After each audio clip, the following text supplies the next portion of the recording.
दामाद को, राजकुमार को ये सौंप करके गया था। ये क्या हुआ? तो सेनापति ने कहा जी वो बहुत जिद्दी है, किसी का कहना नहीं मानता, जो मर्जी में आता है वो करता है। उसी की वजह से ये हुआ। दोस्तों, आपका भी पाड़ा एक ऐसे श्रीमान से पड़ा। आज 2 साल के अरसे के अंदर फिर ये चुनाव आप लोगों को लड़ना पड़ रहा है। दोस्तों, डॉक्टर अजय सिंह चौटाला जी हमारे बीच में मौजूद हैं। इन्होंने पीड़ा पिछले समय के अंदर 3-4 सालों में बखूबी देखी और अपने ऊपर झेली है। जिस तरीके से दुर्योधन का रोल था, कभी हम हिस्ट्री पढ़ते हैं महाभारत के अंदर, उसी तरह से बर्ताव किया गया। और शराफत के धनी डॉक्टर अजय सिंह चौटाला जी ने कह दिया कि भाई इस बंटवारे में पंचायती करने की जरूरत नहीं है, इस पार्टी का झंडा भी तेरा है, पार्टी का डंडा भी तेरा है, धन भी तेरा। और जो 20 विधायक लोगों ने दिए हैं, बात क्या रहे कि 19 विधायक चले गए और एक खुद बचे, खुद ने रिजाइन कर दिया। तो ये ढुकती है ना बात उस राजकुमार से जो दुष्यंत जी ने सुनाई थी। आप लोगों को आज इस चुनाव को फेस करना पड़ रहा है। हमारे बीच में आदरणीय हरियाणा के ओजस्वी मुख्यमंत्री जी विराजमान हैं। हरियाणा सरकार ने पिछले समय के अंदर, जबकि बावजूद कोरोना महामारी के कोविड की वजह से सरकार को ऐसे हालात से दो चार होना पड़ा, पूरा देश, पूरी दुनिया ने उस हालात को फेस किया, लेकिन उसके बावजूद ही माननीय मुख्यमंत्री ने अपनी काबीना को साथ लेकर के, हमारे नौजवान उप मुख्यमंत्री दुष्यंत चौटाला जी को साथ लेकर के अपने हरियाणा प्रांत का पूर्ण विकास की तरफ ध्यान दिया।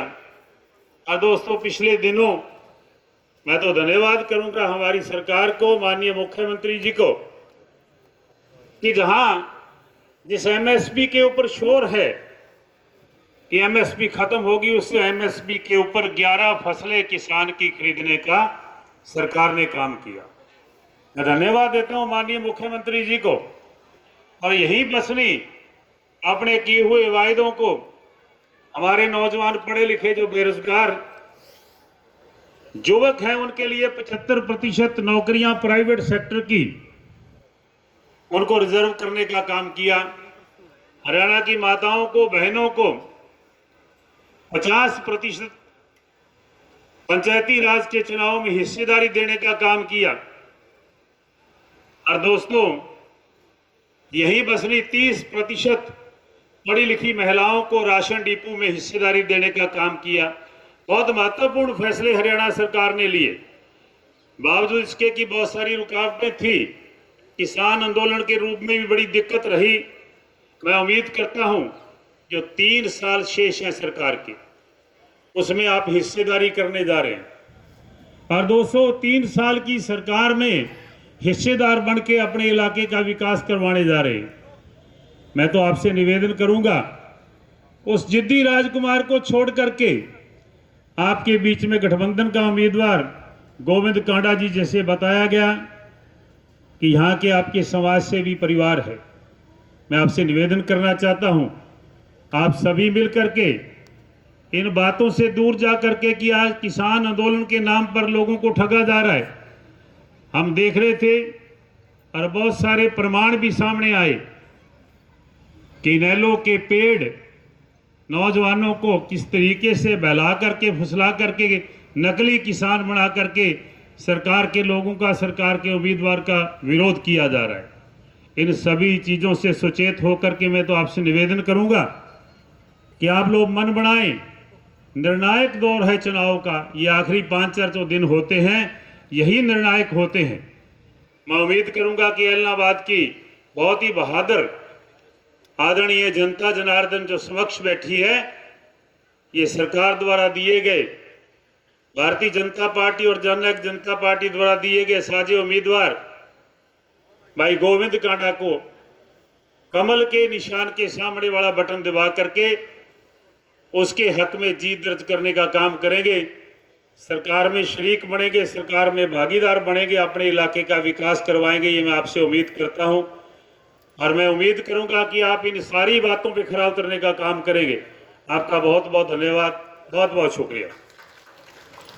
पहली सरकार जिसने किसान को हिम्मत हौसला देने का काम किया, किसानों को मुआवजे के नाम पे 5-5 रुपए के, 25-25 रुपए के, 35-35, 100 रुपए के केवल चेक देके किसान को बरगलाने का काम करती थी पूर्व की सरकारें।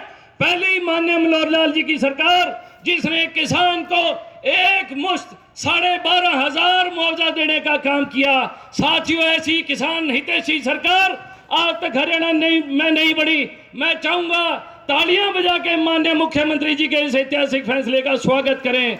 अब मैं जननायक जनता अजय सिंह चौटाला जी से दरख्वास्त करूंगा कि आए इस ठाठा मारते कट को अपने मुख से संबोधन करें।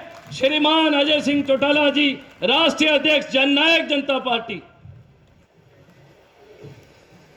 जोरदार तालियों से स्वागत करें भाई, तालियों में कंजूसी नहीं। भारत माता की। आदर और सम्मान के योग रंधावा गांव की इस पावन पवित्र धरा पर आज की इस चुनावी सभा में मुख्य अतिथि के रूप में पहुंचे हरियाणा प्रदेश के मुख्यमंत्री सम्माननीय श्री मनोहर लाल जी खट्टर साहब, जन नायक जनता पार्टी हरियाणा प्रदेश इकाई के अध्यक्ष माननीय सरदार निशान सिंह जी, हिंदुस्तान की सबसे बड़ी पंचायत की सदस्य, आपकी स्थानीय सांसद बहन सुनीता दुग्गल जी, हरियाणा सरकार के बिजली मंत्री पूजनीय चौधरी रणजीत सिंह जी, मंच आसीन सम्मानित मंच, मेरे समक्ष बैठे रंधावा के मेरे सम्मानित पिता तुल्य बुजुर्गों, माता और बहनों, हम उम्र नौजवान दोस्तों, कृषि प्रधान भारतवर्ष के उज्जवल भविष्य अजीज प्यारे बच्चों, पत्रकार एवं छायाकार बंधुओं, आज आप लोगों के समक्ष आने का मकसद आने वाली इस 30 तारीख को होने जा रहे अलनाबाद के इस उपचुनाव के सिलसिले में आपके सहयोग और समर्थन के लिए, आपके प्यार, आशीर्वाद और वोट के लिए आपके बीच में हाजिर हुए हैं। माननीय मुख्यमंत्री जी, मुझे तो इस गांव में पहले भी आने का अवसर मिला और गांव के लोगों ने उसी दिन हमें ये आश्वासन दिया था, ये कहा था कि इस पूरे इलाके में रंधावा गांव सबसे अधिक वोटों से गठजोड़ के प्रत्याशी को जिता करके भेजने का काम करें। काम आए, आप रिजल्ट देख लेना, रंधावा गांव का मार्जिन सबसे ऊपर आपको मिलेगा। ये बात जो कहते हैं अपनी बात के धनी लोग हैं, बुजुर्गों और नौजवान दोस्तों, आपके बीच में ये चुनाव की नौबत क्यों आई? आपने तो अपना नुमाइंदा यहां से 5 साल के लिए चुन करके भेजा था, परंतु आपके विधायक ने 2 साल में ही आपको चुनाव में झोंकने का काम किया। क्यों किया, ये आप मुझसे बेहतर जानते हो। उंगली कटवा करके शहीद होना चाहते थे। किसान आंदोलन की आड़ में किसानों के एकमात्र बड़े नेता बनने की ख्वाहिश मन में पाले हुए थे। इसी बात को लेकर के सोचा तो ये था कि किसानों की और सरकार की बातचीत के जरिए 26 जनवरी तक मसला हल हो जाएगा, तुझे तो सूखी भाई मिलेगी और तू तो चौधरी देवीलाल से भी बड़ा किसान नेता बनकर के उभरेगा। परंतु परिस्थितियां विपरीत हुई, हालात बदले, भाई को इस्तीफा देना पड़ा और इस्तीफा देते हुए घमंड में आकर के ये कहा कि जब तक ये तीनों कृषि काले कानून वापिस नहीं हो जाएंगे, आपकी समस्याओं से आपको निजात नहीं मिल जाएगा, मैं हरियाणा प्रदेश की असेंबली की दहलीज देखने का काम भी नहीं करूंगा। परंतु आज आप देख रहे हैं कि इतनी जल्दी फिर विधानसभा की दहलीज दिखाई देने लग गई। और अब थोड़े दिन पहले चुनाव में फिर घमंड में कह दिया कि मैं तो इलाहाबाद विधानसभा क्षेत्र में वोट मांगने के लिए भी नहीं जाऊंगा। बुजुर्गों और नौजवान दोस्तों, अपनी बात तो रोजाना घमंड में आकर के खराब करने का काम करता ही करता है। 86 साल की उम्र में चौधरी ओम प्रकाश चौटाला जी की बात को भी रोज खराब करके सोने का काम करता है। आपको याद होगा पिछले चुनाव में पूजनीय चौटाला साहब गांव-गांव में आपके बीच में आए थे और आपसे कहा था कि रंधावा वासियों में तो अंतिम बार आपसे वोट मांगने आया हूं, मेरी आय की रखियो। और आपने उनकी बात पर फूल चढ़ाने का काम किया, उनकी रखी। हमने भी कहीं कोई विरोध नहीं किया हो तो कोई बताए। उसका परिणाम ये रहा कि इनका एकमात्र विधायक हरियाणा प्रदेश की विधानसभा का दरवाजा देख पाया। परंतु घमंड में चकनाचूर होकर के जहां अपनी बात खराब की, वहीं चौटाला साहब की बात को भी सर्वसत्यानाश किया। आज 86 साल की उम्र में फिर बस में बिठा दिया और वो गांव-गांव में आपके बीच में वोट मांगते हुए घूम रहे हैं। बुजुर्गों और नौजवान दोस्तों, इसी घमंड की वजह से सारा का सारा सत्यानाश करने का काम अगर किसी ने किया तो वो आपके ही विधायक की जिम्मेवारी थी।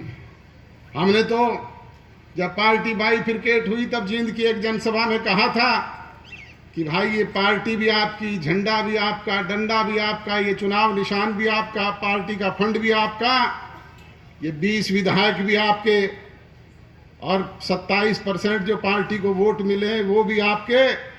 आप इन्हें संभाल करके रख लेना। परंतु क्या संभाल करके रख पाए क्या?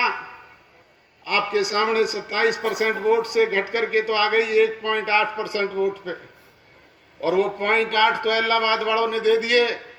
बाकी हरियाणा प्रदेश में तो नोटा से भी कम 1% वोट मिले थे। ये हालात किसने बनाए?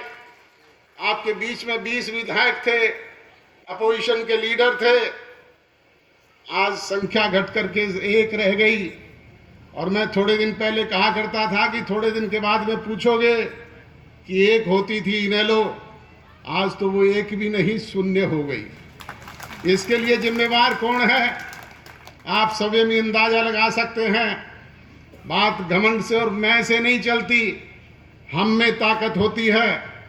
हम अगर संगठित हैं तो हम तो अपनी ताकत के बलबूते पर जमीन के जर्रे को उठा करके आसमान के चांद और सितारों में बदलने की हैसियत भी रखते हैं। हम अगर संगठित हों तो आसमान के चांद और सितारे तोड़ करके आपके कदमों में बिछाने का काम भी कर सकते हैं। मैं तो रावण की भी नहीं बची, किसी की बची हो तो बताएं। बुजुर्गों और नौजवान दोस्तों, आपके सामने दूसरी तरफ आपने 33 साल की उम्र में एक होनहार नौजवान को स्नेह, प्यार, आशीर्वाद और सहयोग दिया। उसने हरियाणा जीत करके हरियाणा प्रदेश की सरकार में मुख्यमंत्री मनोहर लाल जी के साथ मिलकर के सरकार का गठन करने का काम किया, राजभाग का मालिक बना। और आपके बीच में जो बातें अपने चुनाव घोषणा पत्र के जरिए कही गई थी, उनको आज दोनों मिलकर के हरियाणा प्रदेश की विधानसभा में कानूनी रूप से उन्हें कानूनी अमली जामा पहनाने का काम कानून बना करके कर रहे हैं। चाहे वो हरियाणा प्रदेश के नौजवान को 75% प्राइवेट सेक्टर में रोजगार देने की मांग हो, चाहे वो माताओं और बहनों को 50% पंचायती राज संस्था, आपके गांव के राशन डिपोज में महिलाओं को हिस्सेदारी देने का मामला हो, चाहे वो 8% बैकवर्ड क्लासेस के लोगों को पंचायती राज संस्थानों में हिस्सेदारी देने का मामला हो, इस तरह की अनेक बातें विधिवत रूप से कानूनी जान बना करके कानूनी अमली जामा उन्हें पहनाने का काम किया जा रहा है। बुजुर्गों और नौजवान दोस्तों, आप लोग जब वोट डालने जाते हैं तो हमें ये नहीं पता होता कि भविष्य में किसकी सरकार बनेगी। हम अपने विधायक के लिए तो वोट करते हैं, परंतु सरकार किसकी बनेगी इस बात का पता नहीं होता। परंतु आप तो खुशकिस्मत हैं, आपको तो सीधे तौर पे एक वोट डालने से चुनी चुनाई सरकार 3 साल के लिए मिलने जा रही है। 30 तारीख को आप लोग संगठित होकर के गठजोड़ के साझे प्रत्याशी अजीज गोविंद कांडा के चुनाव निशान कमल के निशान का बटन दबाने का काम करेंगे और 30 तारीख से ही राज्य में आपकी भागीदारी शुरू हो जाएगी। 2 तारीख को जब चुनाव परिणाम आएंगे आपकी दिवाली शुरू हो जाएगी। 4 तक लगातार दिवाली मनाने का काम करना और फिर आपको घमंड से चूर किसी विधायक के दरवाजे पर जाकर के ये नहीं पूछना पड़ेगा कि विधायक जी का मूड कैसा है। बुजुर्गों और नौजवान दोस्तों, इन बातों से परमानेंट निजात मिल जाएगी। मैं तो आपसे यही विनती और गुजारिश करने के लिए हाजिर हुआ हूँ कि आप गांव लेवल के आपसी छोटे मोटे मन मुटाव गिले शिकवे शिकायतों को दूर करके जाति पाति धर्म और मजहब के बखेड़े से ऊपर उठ करके 36 बिरादरी के लोग 30 तारीख को सुबह सवेरे नहा धो करके परम पिता परमात्मा को, वाहिगुरु को, अल्लाह ताला को, जीसस क्राइस्ट को साक्षी मान करके गठजोड़ के प्रत्याशी अजीज भाई गोविंद कांडा के चुनाव निशान कमल के निशान का बटन दबाने का काम करना और 2 तारीख को राजभाग के मालिक बनना, यही बात कहने के लिए आपके बीच में आया हूँ। मुख्यमंत्री जी भी इलाके की एक एक समस्या से पूरी तौर पे जानकार हैं और जो और कोई समस्याएं आपकी हैं उनसे हम उन्हें अवगत कराने का काम करेंगे। आने वाले 3 साल में जो कमी निरंतर आपके बीच में रही है उनको दूर करने का काम किया जाएगा। आप सबका बहुत बहुत धन्यवाद। जय हिंद। आपने एलनाबाद में मंदिर व धर्मशाला के लिए भूमि देने का काम किया। ऐसे व्यक्तियों को आज भारतीय जनता पार्टी के परिवार के साथ माननीय मुख्यमंत्री जी द्वारा शामिल किया गया। तालियां बजा के स्वागत करें आपके सदस्यों का। अब जिनकी